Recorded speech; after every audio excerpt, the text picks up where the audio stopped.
I'm in love with Keith Waples. He's my idol. He's the icon, and I'm sure that you share that same sentiment with me. You know, there's the pantheon of the greats in other sports, Babe Ruth in baseball, Brett Favre in football, Michael Jordan in basketball, and harness racing has Keith Waples. It's interesting when you saw the video with the international trot. Now, some might remember back at Richelieu in the 60s, you know, Jack Hopus would and a few others in the room, but the Miro brothers, they had this famous horse farm called Miro Farms. And the Miros weren't just fellows who fell off the turnip truck.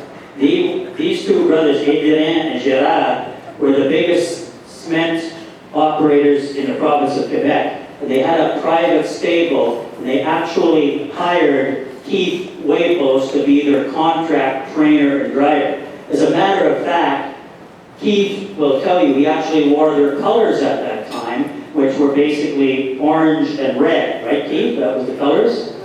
And their horse, High Silk, was invited to race in the international trot. So the racing office from New York called and said to the Miro brothers, would you like us to put a good driver on your horse, High Silk, because he's competing against the best in the world? Well, as I mentioned, these two Miro brothers, they didn't fall off the turnip truck, and they said, no, we've got our own driver, his name is Keith Waples. And the racing office persisted in getting a good driver for their horse. And he said, no, Keith Waples will be there. Well, they knew who Keith Waples was after the 1962 International Trot. Probably in one of the greatest driving displays ever. He won the race, being the best in the world, and the favorite was Sumac Lad, driven by Stanley Dancer. So believe me, they knew who the master was after that race. Now, this in no way diminishes my friend Ron Waples, because Ron Waples had a sixth sense when it came to driving horses, as Roger Mayotte said, and Paul McDonnell.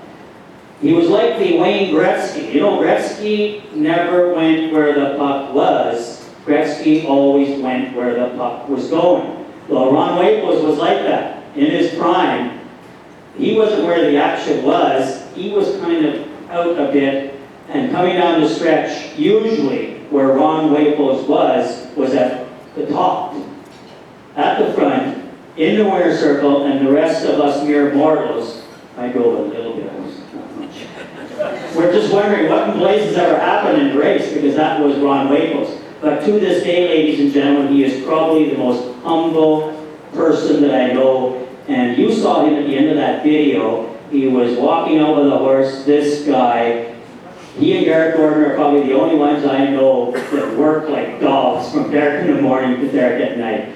So they're a wonderful, wonderful duo. We're lucky, as Randy said, to have them in our game. One other little fact, that about 50 years after Keith Waples won the International Trot, another Waples, Randy Waples, won with Sandfield another International Trot.